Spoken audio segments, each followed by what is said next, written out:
Geography एक ऐसा subject जो हर स्टूडेंट को परेशान करता है। 11th में फिजिकल ज्योग्राफी ने परेशान करा और 12th क्लास में ह्यूमन ज्योग्राफी यानी कि हमारी थ्योरेटिकल ज्योग्राफी परेशान करती है। बट क्या असल में सब्जेक्ट में कोई कमी है? यार मुझे तो ऐसा लगता है कि सब्जेक्ट तो बिल्कुल एक नंबर का मस्त है। सब्जेक्ट में कोई कमी नहीं है। अगर कहीं कमी है और अगर कहीं दिक्कत है तो वो हमारे या आपके पढ़ने के तरीके में है। जिस बात का मुझे भी काफ़ी टाइम बाद पता लगा और जब मुझे ये पता लगा तब से ज्योग्राफी मुझे बहुत इंटरेस्टिंग लगने लगी और मेरा एक टाइप से लगा लो कि फेवरेट सब्जेक्ट ही बन गया और आज मैं वही सब्जेक्ट पढ़ा भी रहा हूँ। तो आखिर क्या गलती है और क्या प्रॉब्लम्स स्टूडेंट्स को फेस करनी पड़ रही हैं, यही सब बताने के लिए मैं विकास मान एक बार फिर से सबका स्वागत करता हूँ ह्यूमैनिटीज अड्डा 24/7 चैनल पर। तो आज मैं आपको ये बताऊंगा कि आखिर ज्योग्राफी को पढ़ना कैसे चाहिए। स्टूडेंट्स को जो प्रॉब्लम फेस होती हैं अपनी डे टू डे लाइफ में ज्योग्राफी को पढ़ते हुए, वो क्या प्रॉब्लम्स है और उनको कैसे दूर किया जा सकता है। सबसे पहले जब भी आप कोई सब्जेक्ट पढ़ते हो तो हमें ये पता होना चाहिए कि इन सब्जेक्ट में हमें क्या क्या पढ़ना होगा। तो सबसे पहले तो आप जो फ्रंट पेज है यानी किसी भी बुक का फ्रंट पेज है या टाइटल है जिसमें चैप्टर्स के नाम लिखे होते हैं, इंडेक्स है जो, हमें पहले उसको ध्यान से पढ़ना चाहिए कि आखिर हमें इस बुक में क्या क्या पढ़ने को मिलेगा। क्योंकि जब भी हम किसी बुक के इंडेक्स में या किसी चैप्टर का नाम पढ़ते हैं तो हमें एक बेसिक नॉलेज मिल जाती है कि हमें हमें इन चीज़ों के बारे में पढ़ना है, जैसे कि पॉपुलेशन डेंसिटी एंड ग्रोथ। तो जब भी आप इस चैप्टर को पढ़ोगे, इसका इंडेक्स में नाम देखोगे तो आपको समझ आ जाएगा कि अच्छा यार इसमें हमें पॉपुलेशन से रिलेटेड कोई चीज़ पढ़नी होगी। तो सबसे पहले तो आपको वो क्लैरिटी चाहिए। सीधा ये नहीं है कि सीधी बुक खोली और 5th chapter 6th chapter 2nd chapter को पढ़ना स्टार्ट कर दिया, फिर तो बेटा कंफ्यूज होना कन्फर्म है। दूसरा कि हमें ये पता होना चाहिए कि आखिर इस सब्जेक्ट में हमें 12th में कितनी बुक्स पढ़नी है। जैसे कि 12th क्लास में अब भी एनसीईआरटी में हमें 2 बुक पढ़नी होती हैं। एक कौन सी? फंडामेंटल्स ऑफ ह्यूमन ज्योग्राफी और दूसरी इंडिया पीपल एंड इकोनॉमी। अब जो पहली बुक है फंडामेंटल्स ऑफ ह्यूमन ज्योग्राफी, जो स्कूल में भी पहले यही पढ़ाई जाती है, तो यानी कि कुछ तो ऐसी बात है कि ये बुक पहले पढ़ाई जा रही है, नहीं तो इंडिया वाली भी पढ़ा सकते थे। तो मैं ये मानता हूं कि अगर फंडामेंटल्स ऑफ ह्यूमन ज्योग्राफी आपने अच्छे से पढ़ ली, अगर वो क्लियर कर ली, आपके उसके कंसेप्ट बेस क्लियर हो गया, तो सेकंड बुक आपको बहुत इजीली समझ आ जाएगी। अब इन बुक्स में हमें किन चीजों पर ध्यान देना है, जब भी हम कोई चैप्टर पढ़ते हैं तो किन चीजों को हमें ज्यादा फोकस में रखना है, वो क्या है? तो वो बेटा एक है एमसीक्यू या मैप्स। एमसीक्यू सीयूटी वाले बच्चों के लिए है और जो बच्चे अभी सिर्फ 12th पर ही फोकस कर रहे हैं, आप बेटा एमसीक्यू को थोड़ा साइड में रख सकते हो। लेकिन यहां जो सीयूटी के बच्चे भी प्रिपरेशन कर रहे हैं या जो वीडियो देख रहे हैं, तो यहां पर आप एमसीक्यू को भी ऐड कर लेना कि हर टॉपिक को इस तरीके से पढ़ना है कि किसी भी लाइन से कोई भी एमसीक्यू बन सकता है। राइट। अब जो 12th वाले बच्चे हैं बेटा, वो मैप्स, आपके साइड में जो बॉक्सेस दिए होते हैं और जो केस स्टडीज है, इन 3 चीजों को ध्यान में रखता है कि जब भी किसी चैप्टर में आपका मैप का वर्क आ रहा है, आपके सिलेबस में क्लियर क्लियर मेंशन है कि किस चैप्टर में से मैप वर्क आएगा, तो आपको जहां भी मैप दिखे उस पर फोकस करना है। अच्छा, कुछ चैप्टर्स में ना मैप सिर्फ अंडरस्टैंडिंग के लिए दिए गए हैं, तो बच्चे ना उसको इग्नोर कर देते हैं कि क्या ही देखना, ये एग्जाम में तो नहीं आएगा।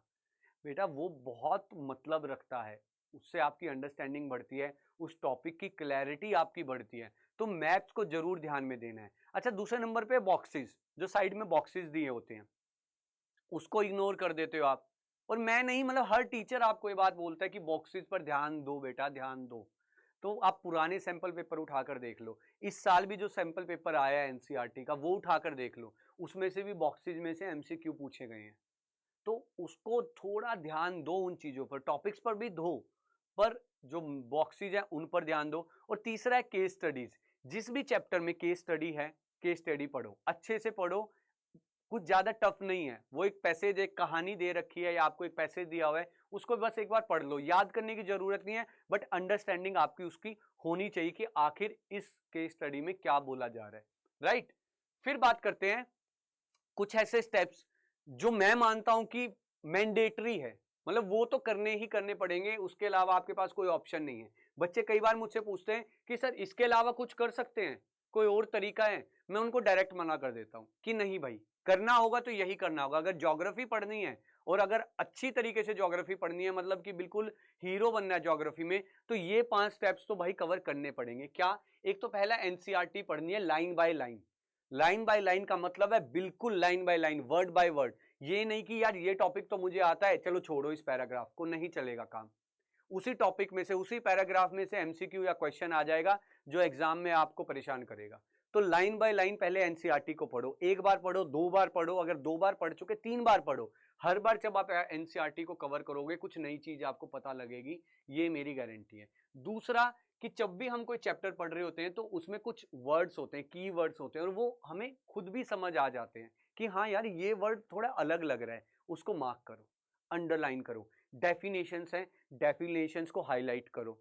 अगर नोट्स बना रहे हो तो दी बेस्ट है, अगर नोट्स नहीं बना पा रहे हो तो अंडरलाइन या हाईलाइट तो जरूर करना ही करना है। ये मेरी आप लोगों से रिक्वेस्ट है, मैं रिक्वेस्ट कर रहा हूं स्टूडेंट से कि ये जरूर करो, वरना दिक्कत बहुत होने वाली है। क्योंकि day by day, year by year exam का जो पैटर्न है वो टफ होता जा रहा है। तीसरा कि कुछ ऐसे टॉपिक्स होते हैं जो समझ में नहीं आते, थोड़े बोरिंग लगते हैं आपको या कंफ्यूजिंग लगते हैं, उनका फ्लो चार्ट बनाओ या माइंड मैप बनाओ उसका।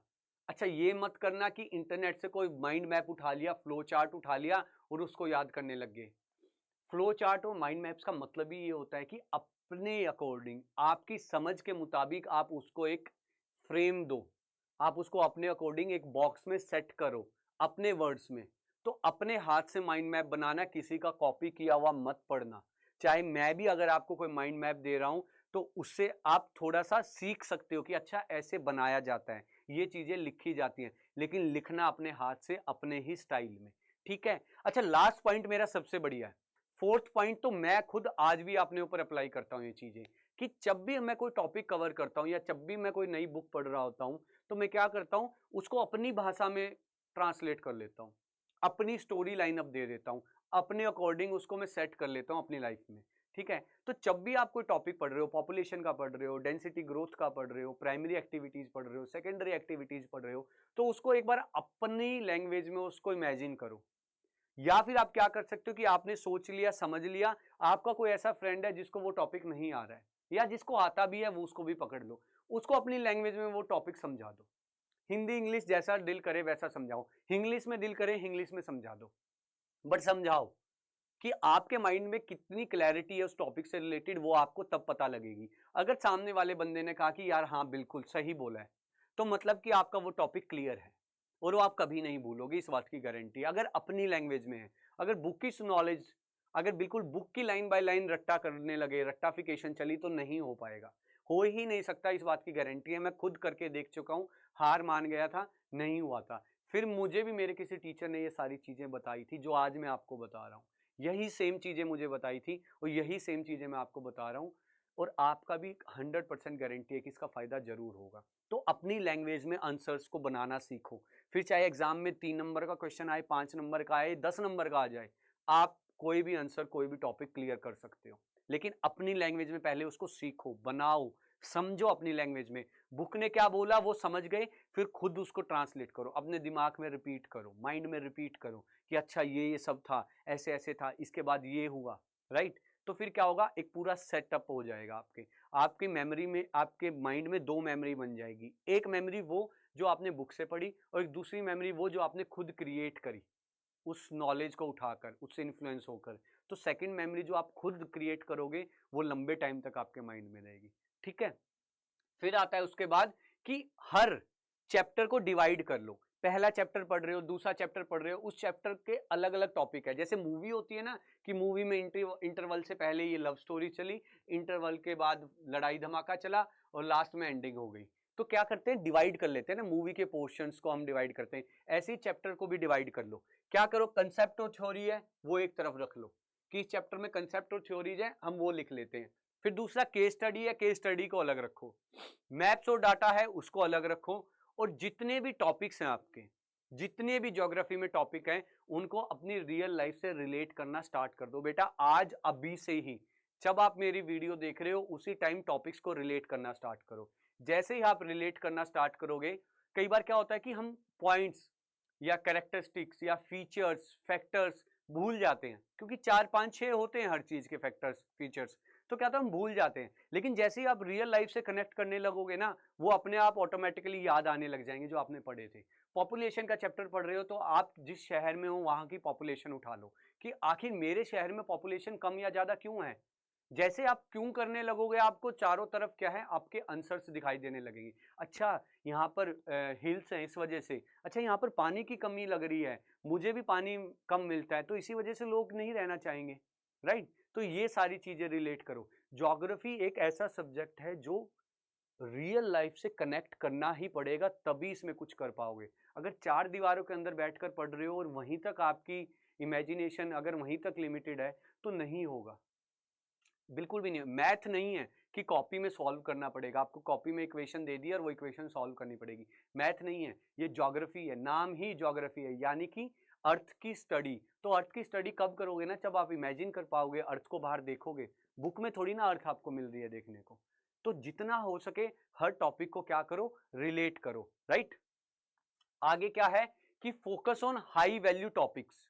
जब आप पूरा पढ़ लोगे एनसीईआरटी को, एक बार दो बार पढ़ लोगे, आपको पता लग गया कि हर चैप्टर में क्या है, अब मुझे कुछ भी पूछेगा मैं रेडी हूं बोलने के लिए, मेरे पास कुछ ना कुछ है हर टॉपिक से बोलने के लिए। चाहे आप आंसर ना लिख सको, बट आपके पास होना चाहिए कि अच्छा ये पूछ लिया, हाँ ये था, ठीक है 10-15% भूल गए होंगे कोई बात नहीं, बट आपके माइंड में वो चीज है। जब इस लेवल पर पहुंच जाओ तो जो इंपॉर्टेंट टॉपिक्स हैं उनको उठाओ, जो हाई वैल्यू हैं, यानी कि एग्जाम में बार बार पूछे जाते हैं, जैसे कि demographic cycle, human development, migration types and causes, agriculture types, ठीक है। अच्छा, स्टडीज को उठाओ, बर्मार स्टडीज को उठा लो, ठीक है, अर्बन प्लानिंग की स्टडी को उठा लो। ये क्या है, ये इंपॉर्टेंट टॉपिक्स है, हाई वैल्यू टॉपिक्स हैं जिनमें से एग्जाम ज्यादा आता है। तो आप अगर इन पे पहले मेहनत करोगे तो इनको 100% कवर कर लो, बाकी वाले जो टॉपिक्स है वो 85-90% भी रह जाएंगे तो चलेगा का, कोई प्रॉब्लम नहीं है। बट जो हाई वैल्यू टॉपिक्स है जिनसे क्वेश्चन आना ही आना है, उनको 100% करके चलो। ये लेकिन लास्ट में है, ऐसा नहीं है कि आज से ही उठाया और पहले इन चैप्टर्स को कवर करने लग गए, कोई फायदा नहीं होगा। सारे चैप्टर एक दूसरे से कनेक्टेड है। फिजिकल ज्योग्राफी में बच्चे बोलते हैं कि हाँ सर हर चैप्टर लास्ट वाले चैप्टर से कनेक्ट है। मैं ह्यूमन ज्योग्राफी में भी कनेक्ट कर सकता हूँ एक चैप्टर को दूसरे चैप्टर से, हर चीज कनेक्टेड रहती है, हर चीज कनेक्टेड रहती है आपकी। तो ध्यान दो, अगर जब आप हर चैप्टर को दूसरे चैप्टर से कनेक्ट करना सीख गए ना, तो मतलब आप ज्योग्राफी को बिल्कुल सही स्टाइल में पढ़ रहे हो। अगर आप प्राइमरी एक्टिविटी को लास्ट के चैप्टर से कनेक्ट कर सकते हो तो मतलब आपके प्राइमरी एक्टिविटी का चैप्टर भी बहुत अच्छा है और ये वाला भी चैप्टर बहुत अच्छा है, तभी तो कनेक्ट कर सकते हो, क्योंकि आपको हर चीज पता है दोनों चैप्टर्स की, राइट। फिर लास्ट में क्या है, स्मार्ट टेक्निक। अब बात यह है कि सर आपने ये सब बता तो दिया कि करना है हमें ये सब, बट कैसे करें, किस तरीके से काम को डिवाइड करें, स्टडी को डिवाइड करें, टाइम मैनेजमेंट कैसे करें। तो देखो हर बच्चे के ना अलग अलग चीजें होती हैं, तो ये कुछ इसमें ऐसे पॉइंट्स है जो मैंने लिए थे, बट कुछ है मैंने जो नहीं लिए। जैसे मेक कलरफुल नोट्स, ठीक है, मेरी एक फ्रेंड थी वो करती थी, रंग बिरंगे नोट्स बनाती थी। मैं पूछता था कि यार क्यों कर रही है, वो कहती कि कलरफुल नोट्स ना उसको मोटिवेट करते हैं पढ़ने के लिए, हर चैप्टर को वो कलर्स में डिवाइड कर लेती हैं। ये भी एक अच्छी टेक्निक्स हैं। Use sticky notes and definitions, definitions के लिए स्टिकी नोट्स बनाओ, हर चैप्टर के ऊपर एक स्टिकी नोट लगाओ पहले पेज पे, और चैप्टर की जितनी भी डेफिनेशन है 5 6 7 पहले पेज पे वो डेफिनेशंस रखो स्टिकी नोट लगा के, ताकि ढूंढनी ना पड़े। जब भी चैप्टर की रिवीजन स्टार्ट करो तो पहले डेफिनेशंस पढ़ो, क्योंकि डेफिनेशंस में आधा चैप्टर कवर हो जाएगा, फिर अंदर की चीजें पढ़ लो। अच्छा, वॉइस रिकॉर्डिंग ये है, ये मैंने जस्ट थोड़े दिन पहले से ट्राई करना स्टार्ट किया है कि जो भी मैंने पढ़ लिया और मुझे ऐसा लग रहा है कि मुझे अच्छे से आ गया, मैं फ़ोन में उसको रिकॉर्ड कर लेता हूँ अपनी अपनी ही आवाज़ को, और जब मैं उसको सुनता हूँ ना तो एक अलग चीज़ मुझे पता लगती है कि अच्छा मैं यहाँ पर लैग कर रहा हूँ, यहाँ पर इस टॉपिक में मैं ये चीज़ भूल गया हूँ, वो सारी चीज़ें। और अगर जिस दिन मैं परफेक्ट रिकॉर्डिंग कर लेता हूँ अपनी किसी भी टॉपिक की, तो वो रिकॉर्डिंग ही मुझे याद रहती है पूरी ज़िंदगी, वो पढ़ा हुआ नहीं याद रहेगा मुझे, वो रिकॉर्डिंग याद रहेगी कि मैंने क्या बोला था, क्योंकि खुद की वॉइस बहुत लंबे टाइम तक आपको याद रहती है, ठीक है। अच्छा, दूसरा क्या है, प्रैक्टिस। लास्ट ईयर के पीवाईक्यूज उठाओ, 3 नंबर 5 नंबर वाले क्वेश्चंस की प्रैक्टिस करो, और प्रीवियस सीयूटी एमसीक्यूज करो। यार मैं बोलता हूं कि जो बच्चा एमसीक्यू कर लेता है ना ढंग से, मतलब जिसने एमसीक्यू कर लिए किसी चैप्टर के, अगर एक चैप्टर है 10 पेजों का चैप्टर है और उसमें से 30 एमसीक्यू अगर आप कर गए, तो मतलब कि आपका वो चैप्टर कवर है, क्योंकि एमसीक्यू एक लाइन से भी 5 एमसीक्यू बन सकते हैं। तो एमसीक्यू के लेवल पर अगर आप स्टडी कर लोगे तो ये समझो कि बस मजा आ गया आपका। अच्छा, टाइम मैनेजमेंट की बात कर लेते हैं कि टाइम मैनेजमेंट कैसे करें। 3-2-1 का प्लान है, बहुत बेसिक सा प्लान है। 3 दिन थ्योरी प्लस नोट्स, थ्योरी को पढ़ो, अपने नोट्स को पढ़ लो। 2 दिन मैप पर और डायग्राम, यानी कि डायग्राम या फ्लो चार्ट जो भी आपने बनाए हैं, 2 दिन वो पढ़ लो और लास्ट के 1 दिन रिवीजन कर लो सैटरडे को। बचा संडे, संडे को करो रिलैक्स, माइंड को मत दो स्ट्रेस। रिलैक्स और स्ट्रेस बहुत अलग चीज है। जहां स्ट्रेस दे दिया वहां पढ़ा पढ़ाया भूल जाओगे, और जहां रिलैक्स कर लिया वहां एक बार भी पढ़ा होगा सब याद आ जाएगा। बट इसका मतलब ये नहीं है कि कहीं उल्टा कर दो कि 1 दिन पढ़ो और 6 दिन रिलैक्स करो, ये ऐसा भी नहीं है। रिलैक्स एक ही दिन करना है, राइट। अब लास्ट में कुछ चीजें हैं कि क्या हमें करना चाहिए और क्या नहीं करना चाहिए। सिंपल सी बात है, क्या चीजें करनी चाहिए। माइंड मैप्स बनाने चाहिए, डेली रिवीजन कर लेनी चाहिए, प्रैक्टिस करो मैप। बच्चे कहते हैं सर मैप करवा दो, मैप करवा दो। बेटा मैं तो एक बार मैप करवाऊंगा, लेकिन वो एक बार करवाने के बाद आपको वो 10 बार तो खुद ही करना पड़ेगा, तो प्रैक्टिस करनी पड़ेगी। Link topics with example, examples जो मैं कहता हूं ना कि डेली लाइफ से रिलेट करो, ये वही एग्जाम्पल्स की मैं आपकी बात कर रहा हूं, राइट। अच्छा, कुछ चीजें जो नहीं करनी चाहिए। क्या नहीं करना चाहिए। एक तो इग्नोर नहीं करो बॉक्सेस और मैप्स को, बिल्कुल भी इग्नोर नहीं करना है। और दूसरा, मगअप विदाउट अंडरस्टैंडिंग, यानी कि जल्दी जल्दी में हाँ फटाफट पढ़ लिया चैप्टर और चलो अगले पे चलते हैं। क्या फायदा हुआ उसका, वो टाइम भी आप वेस्ट कर गए वहां पर, और ना ही आप कुछ सीख पाए और नेक्स्ट चैप्टर पर चले गए। कंफ्यूजन माइंड में अलग रहेगी। जितना पढ़ रहे हो क्वालिटी वाला पढ़ो, क्वांटिटी मैटर नहीं करेगी, यहाँ क्वालिटी ही मैटर करेगी। ज्यादा क्वांटिटी में पढ़ लोगे, क्वालिटी नहीं होगी तो कुछ भी काम नहीं आएगा। बट अगर क्वालिटी, हर चीज को अच्छे से समझकर पढ़ोगे तो सारी ही चीजें वो याद रहेंगी, चाहे जितनी भी आपने क्यों ना पढ़ी हो। ठीक है, तो ये एक स्टडी प्लान है यार। ये कुछ चीजें हैं जो मैं शेयर काफी टाइम से करना चाहता था, क्योंकि काफी बच्चे क्या है इस चीज को प्रॉब्लम फेस कर रहे हैं। ठीक है, तो आशा करता हूं कि काफी बच्चे इससे रिलेट कर पाएंगे, काफी बच्चे इंप्लीमेंट भी करेंगे अपने उस पर कि हाँ ट्राई करके देखते हो। मैं बोलता हूँ कि जरूर ट्राई करना यार। ठीक है, वीडियो थोड़ी सी लंबी हो गई है, बट अगर टाइम लगाकर आपने सुनी होगी ना वीडियो, लास्ट तक जिसने वीडियो देखी होगी, तो डेफिनेटली मुझे पता है वो चीजें ट्राई जरूर करेगा। ठीक है, तो आज के लिए इतना ही है यार। जल्द ही नेक्स्ट वीडियो लेकर आऊंगा, कुछ ऐसी प्रॉब्लम आपकी होगी। और लेक्चर्स तो ज्योग्राफी के मेरे चलते ही रहते हैं। तो आज के लिए इतना ही, नेक्स्ट वीडियो तक के लिए बाय बाय।